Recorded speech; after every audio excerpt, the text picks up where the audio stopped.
Okay, it is Friday, August 29th, and there it goes. There goes the summer of 25. This is Labor Day weekend already. And one of my favorite places, LBI, Long Beach Island, Tuesday of next week, this coming week, in other words, is going to drop. The prices will all drop by 1,000%. So I was looking at the sandpaper, and they're getting 1,000, 1,500 for a week. All of a sudden, you can get a house in Beach Haven starting Tuesday for $1,000, $1,200 a month, which is like cheap. And but there's no industry there. There's no work for people on Long Beach Island in the off season. Everything closes. I read about somebody recently who moved to a resort town that they loved, and was it near Baltimore? And they moved out of New York City, and in a year they were desperate to go back to a city, and they thought this was going to be the greatest thing in the world. And their favorite taco place closed after Labor Day. Everything just closed up, boarded up. Look at this. This is a tipple, a Martin tipple. It was built in 1955, and it was bequeathed to me by the Carson family. Their mother, Jeannie Carson, played it, and if you look carefully, you can see her belt buckle mark right there. She was a small yet powerful woman. She rode tall in the saddle, and I used to do gigs with her in churches and stuff. They were largely country music oriented, and we got to know each other. And it was funny watching her play this instrument, the 10-string tipple, because fellow musicians are always curious about this, and they just all night long people were coming up to her. What's that? What's that? What's that? She had to answer it like 100 times. And this is what it sounds like. It sounds like a deeper mandolin in a way. It's really beautiful. And I got the idea that I could do this little cowboy song for you by James Taylor on it tonight. And it goes, there is a young cowboy who lives on the range. His horse and his cattle are his only companion. He works in the saddle, Lord, and sleeps in the canyons. He's just waiting for summer, his pastures to change.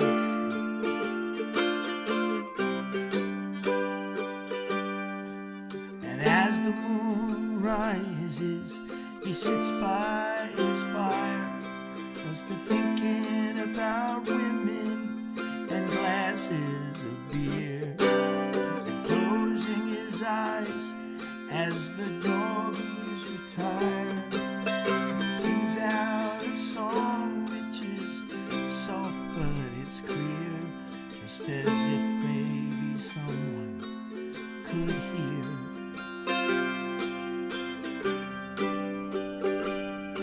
He sings goodnight, you moonlight ladies, and rockabye, sweet baby Jane. Deep greens and blues are the colors I'll choose. Won't you let me go down in my dreams and rockabye, sweet baby Jane?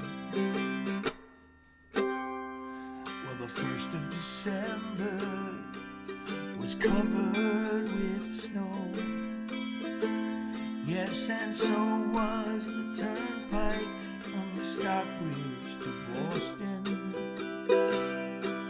The Berkshire seemed dreamlike on account of that frosting. With almost 10 miles behind me, 10,000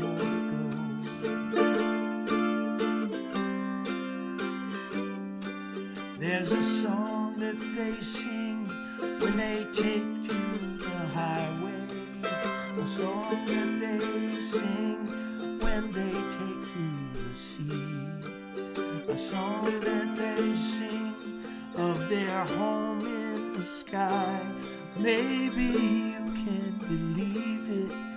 It helps you sleep. But singing works just fine for me.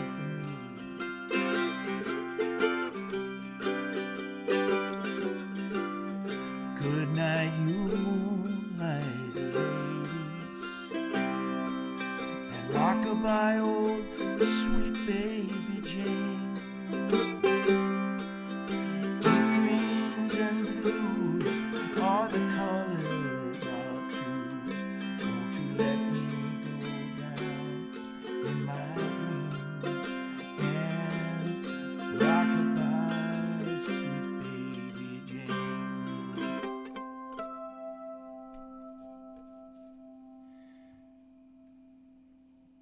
I was just about to start using this on television work with a man who's a producer friend of mine and musical content creator for TV shows, and he's won 4 Emmys. Robert Sands is his name, and he hired me to play on Duck Dynasty a couple of times, and I actually ended up playing the ukulele on Duck Dynasty, believe it or not. And I did some finger picking parts on that show. I think I used this here, Martin, and the finger picking that I did was Travis picking, so it was like...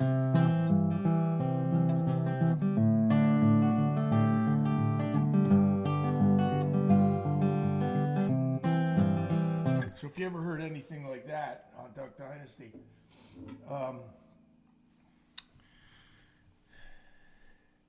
that I did not even get royalties for, and it was good that I didn't. It was, I got paid by the hour, and Robert paid me well.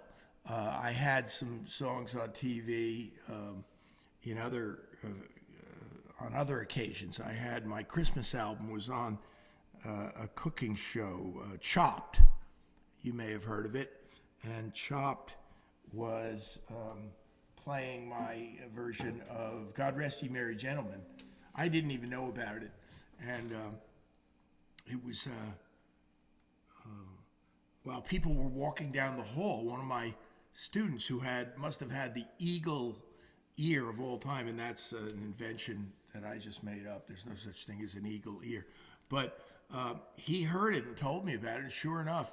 And so, I eventually got paid like $1.46 for that one play on Chopped. So I was like, whoopee, honey, we can buy a pack of gum. Let me talk to you about this tipple for a minute. This was one of 17 made in 1955 in Nazareth, Pennsylvania at the Martin Factory. And it's made out of mahogany. And so it is a Martin T18.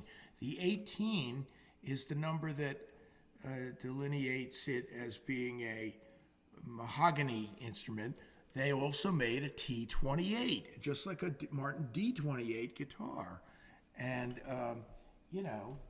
it was radical. And well, let me show it to you one more time, because I found out, and it blew my mind when I found this out, that Joni Mitchell's second instrument after she was given a baritone ukulele and played that for a while, then she played in a duo with her husband, Chuck Mitchell, and they played in Canada pretty much, And she played this exact model tipple. There's a picture of her when she was a young woman with long hair, and she's playing a Martin T18 tipple, this exact model. Is that weird? I don't even know that I've ever met anybody else who ever played a tipple.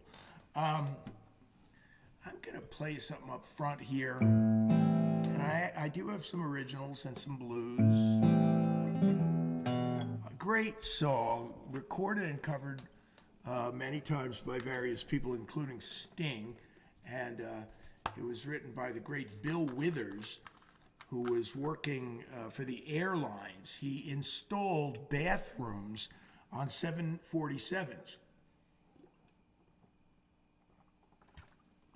And well after this first album of his came out, he kept that job because he didn't believe in the music business very much and was a lifelong hard worker. He got out of the Army and got this job, and good job for TWA or whatever. And there he was, and Ain't No Sunshine paid his way for the rest of his life, because it not only was a hit record, but then hundreds of people covered it, you know. I don't want to exaggerate, so I'll say dozens, but Sting has a great version of it. It's just an evergreen, perfect little song. And I say little because there's not much to it, but what is there is gold. And then, of course, I think the next year, and this was maybe 1970 or something, and the even bigger hit, time in your life, Lean on Me came out, and that was the #1 record of the year. So if you wonder whatever happened to him, he didn't just kind of fade away. He actually quit. He quit the music business while he was on top. He only made 2 or 3 albums, and then he was like, nah, I'm done. I don't want to tour. I don't like the people that I've met in the music business. He did say that. I'm not putting words in his mouth.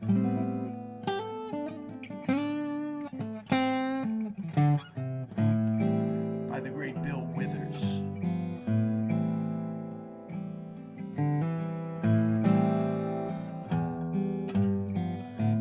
Ain't no sunshine when she's gone.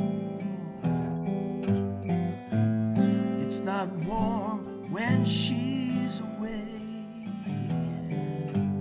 Ain't no sunshine when she's gone. She's always gone too long. Anytime she goes away, wonder this time where she's gone. Wonder if she's gonna stay. Ain't no sunshine when she's gone. This house just ain't no home. Anytime she goes away. And I know,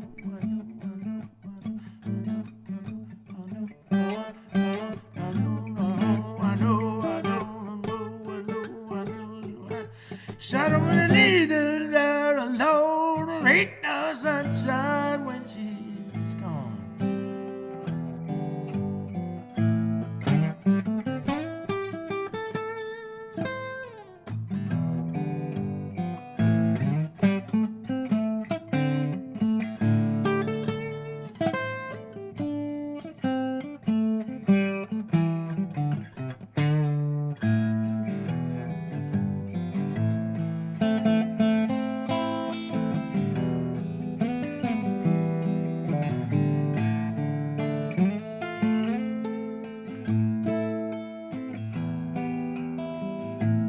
Ain't no sunshine when she's gone, no.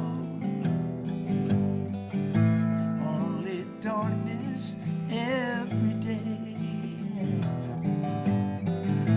Ain't no sunshine when she's gone. She's always gone too long. Anytime she goes away. Anytime she goes away. Anytime she goes away.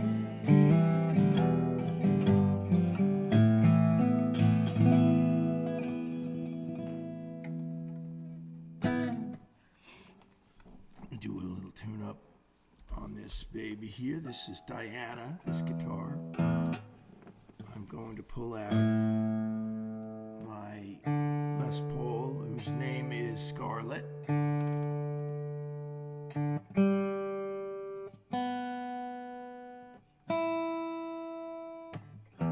Right.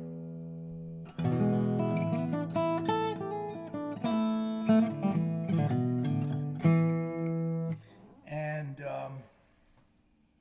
before I do, an interesting thing happened, interesting to me anyway, happened this week. And I was going through my videos, and I have 250 or more at this point after having done this for years. And I discovered a song of mine there from years back from an album that I made called In a Quiet Moment. And that song was about my aunt, whose name was Martha Murgott Kuhn. And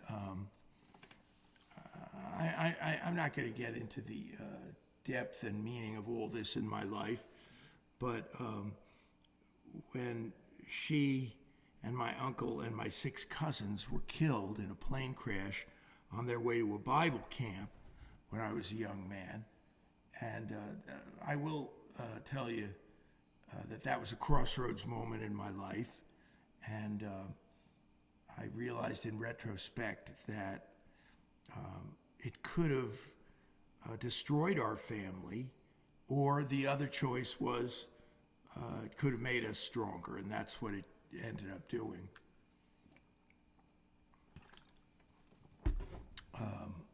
Kenosha, Wisconsin. And I did write a song about my Uncle Mike, who was a big influence in my life. He was a world-renowned hematologist and also a guitar player. He gave me my first 3 guitars, and so huge influence in my life. And I'll play you the song I wrote for him on another occasion. But I discovered this song, I Remember Martha, and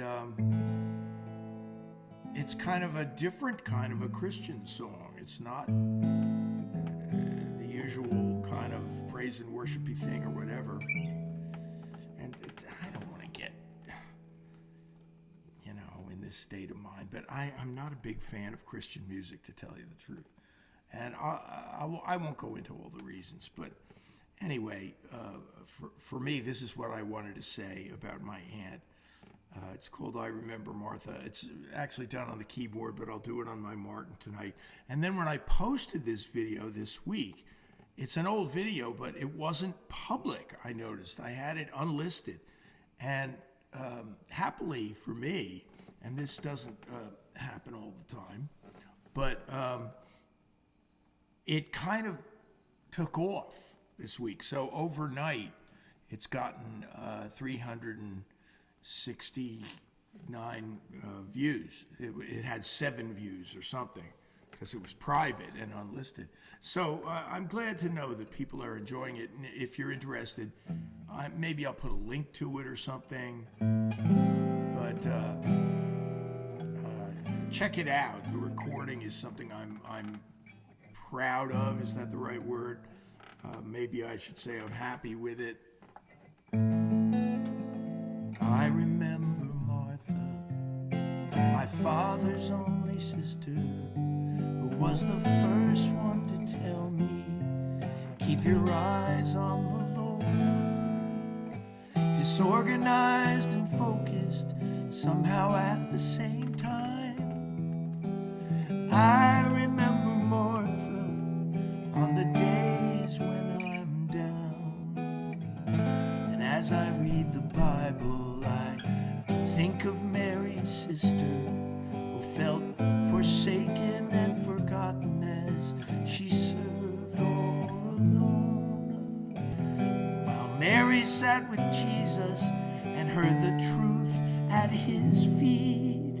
I remember Martha on the days when I'm down, when Jesus came to their hometown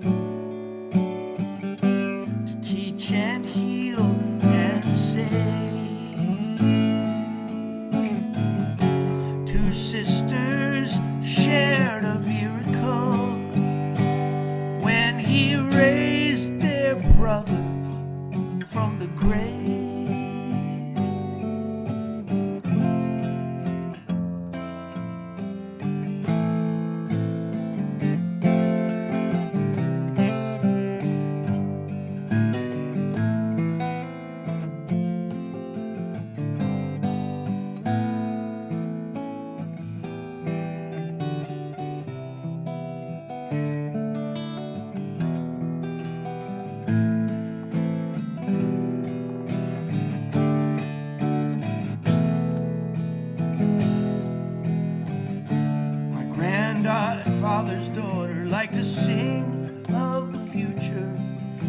how she'd walk the streets of glory and be with the Lord.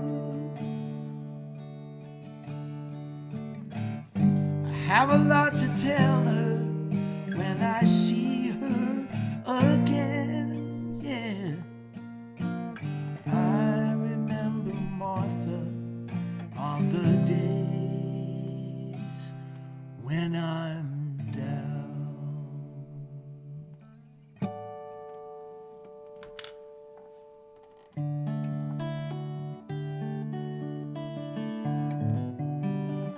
I was around 22 years old, and I was dreading this, but my uncle and I used to play guitar a lot together. We did it after church many times and jammed together and had a ball.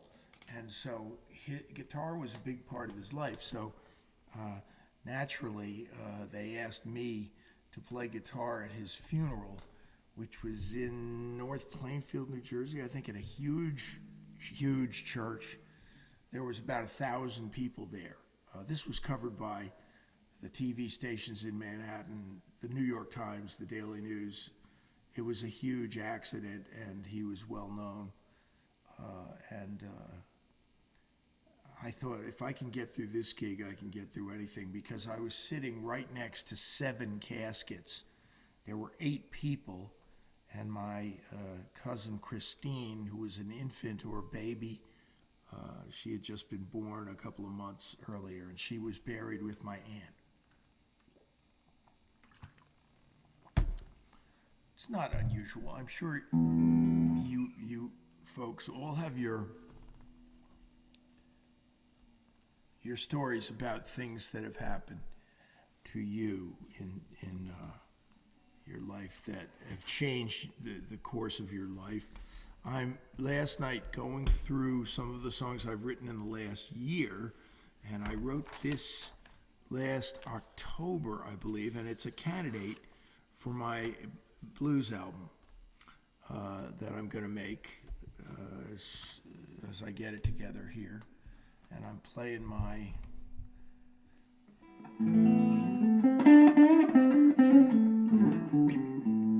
it's just a straight blues, but my friend Steve Philp, whose counsel I seek sometimes and who often has pertinent reactions to my songs.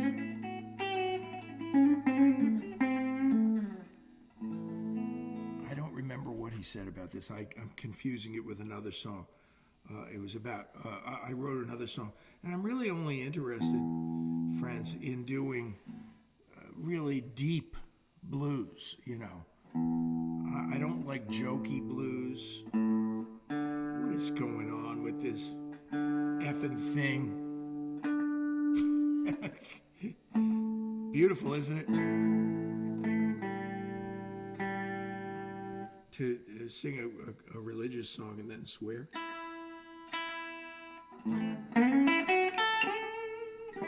So my thing isn't working here. Great. My tuner, bear with me for a moment. I don't even know what that means. It's got a different, okay, now I'm back to the right thing.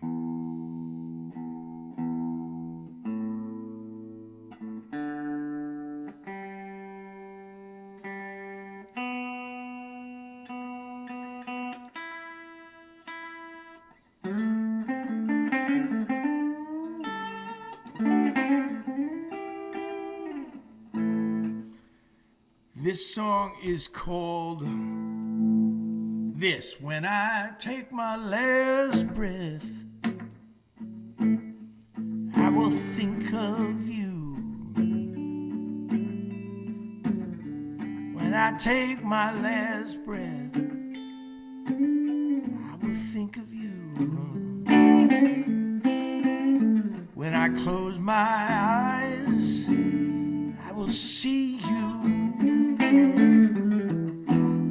When I sing my last song, I will sing it for you. When I sing my last song, yeah, I will sing it for you. I will sing of the love that you showed me was true. I got the blues, yeah.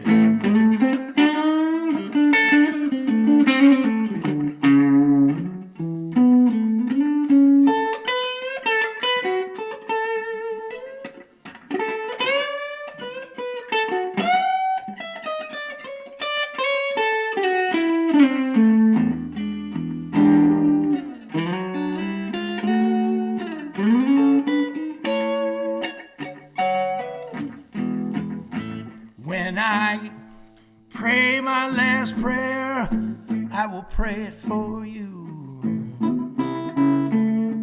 When I pray my last prayer, yeah, I will pray it for you. When I take my last breath, I will sing it for you. Yeah, I'm gonna play Scarlet now.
Yeah, I was in the spirit for that rendition.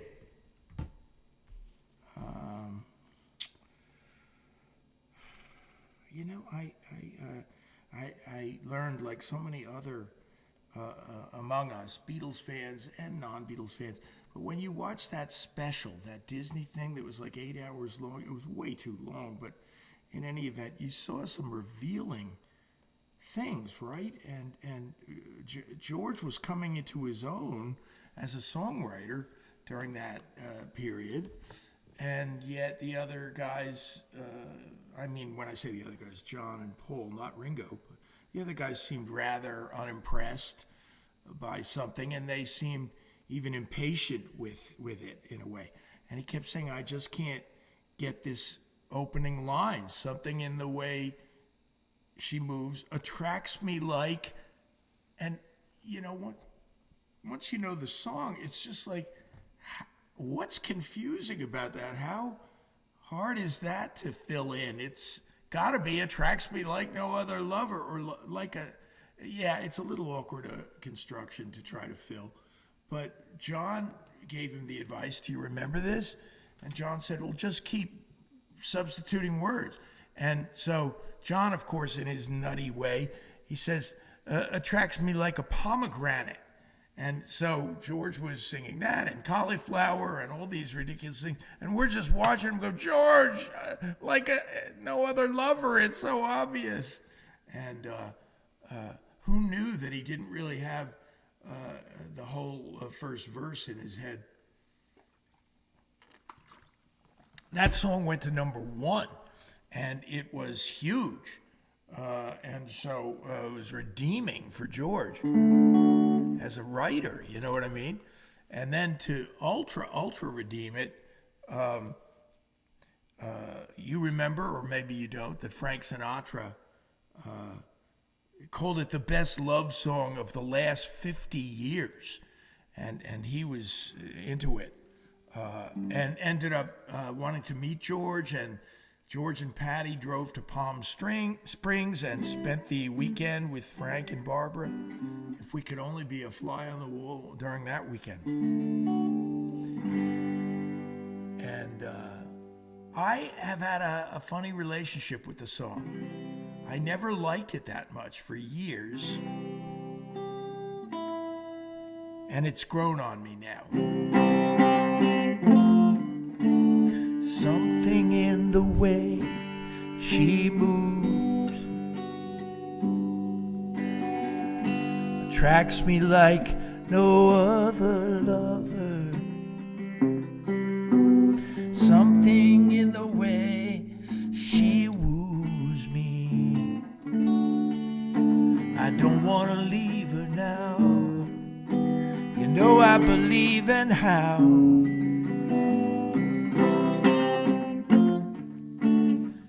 somewhere in her smile she knows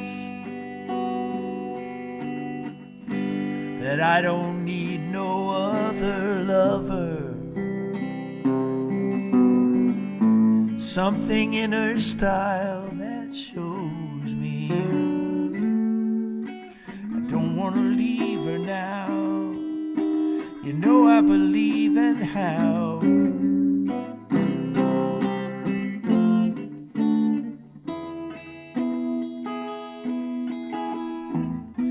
you're asking me, will my love grow? I don't know, I don't know. You stick around and it may show. I don't know, I don't know.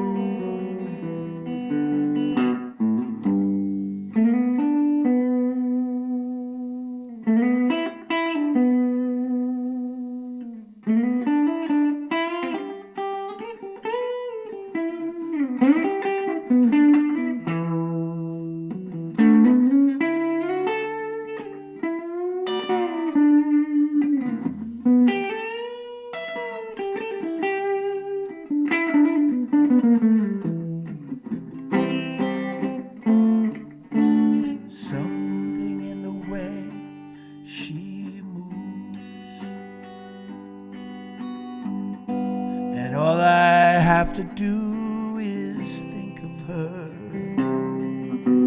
Something in the way she woos me. I don't want to leave her now.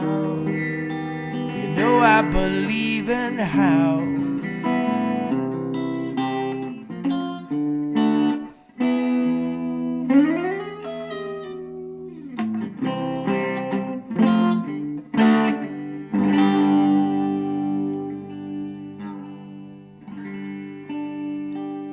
maybe I can bend it into tune.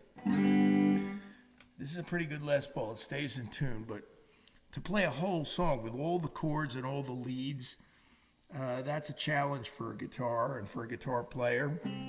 But I did it in tribute to George because when he played it for his mates, he played it on his Rosewood Telecaster. And I think they had already started running it through a Leslie speaker. So I've got a little chorus on this to emulate that. You have to imagine, friends, that it was the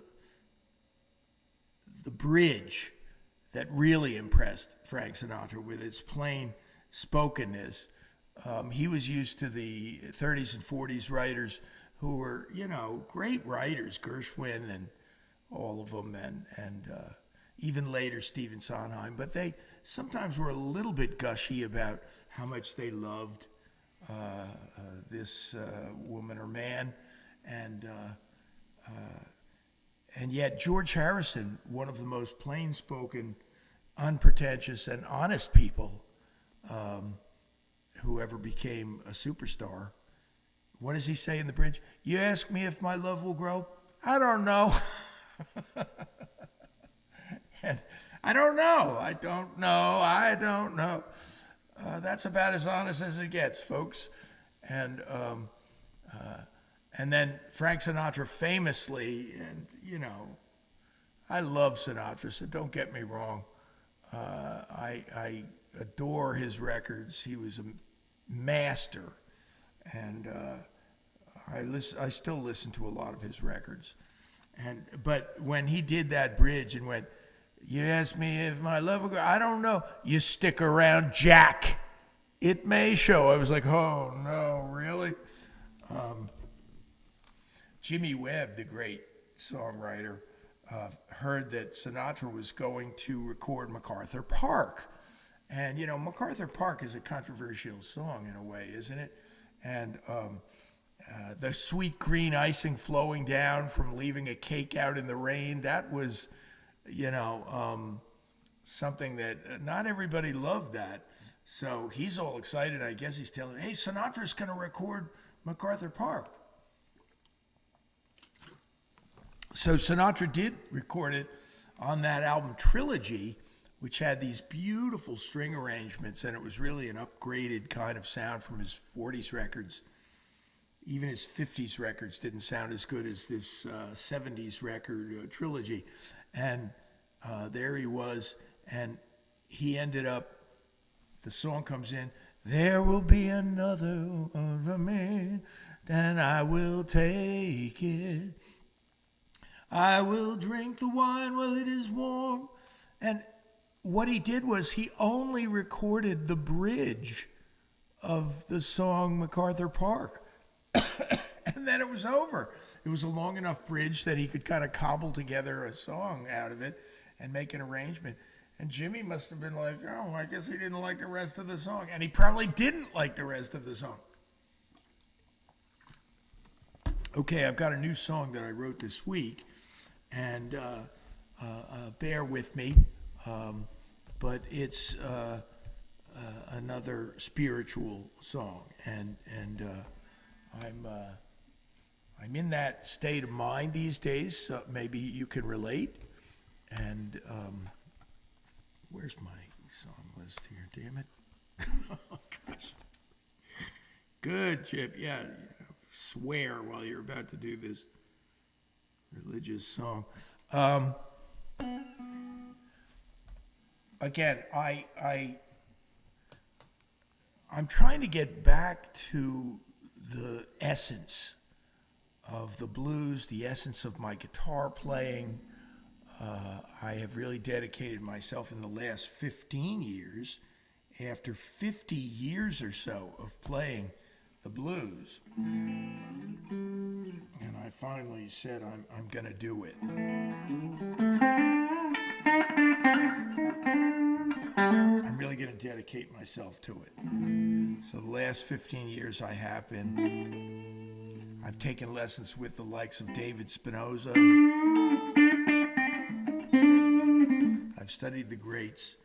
And so I did write this song a little bit as not exactly a guitar showcase, but it is the mode that I like to play in the most, which is a minor key blues, and I like to get emotional on it in my playing. And so I've already said too much. I want to go to the foot of the cross. I want to see my Savior's face.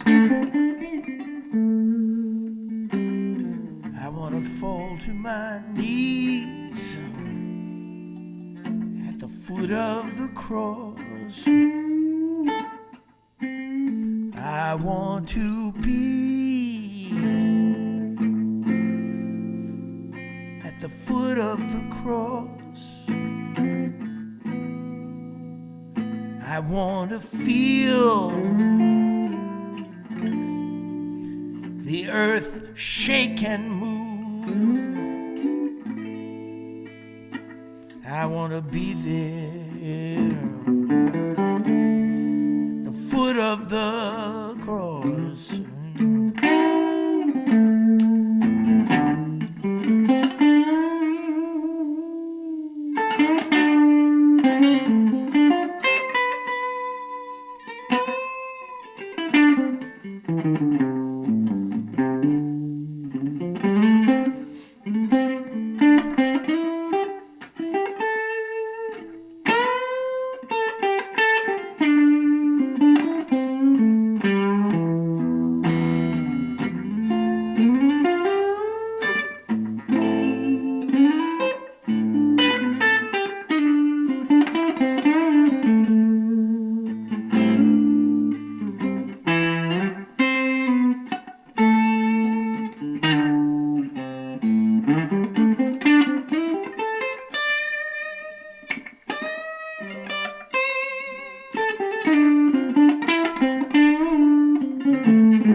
I want to rest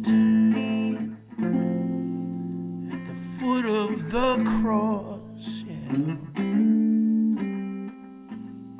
I want to hear my dear Savior's voice. I want to hear him say, it's been finished.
Well, I think that's one I'm going to record one of these days. I'm just going to leave you with a little thing. How interesting, isn't it, that the song Greensleeves, which was written hundreds and hundreds of years ago, is so evergreen, and it's been recorded by everybody. Jeff Beck has a version of Greensleeves. James Taylor has a nice version from his first album on Apple. And I recorded it on my album that's called I Love to Tell the Story, which is now on iTunes and on Spotify. So I thought I'd leave you with it tonight. Thanks for being with me. Don't forget to subscribe and like. And I'll look forward to seeing you after Labor Day.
Okay, have a great week. God bless.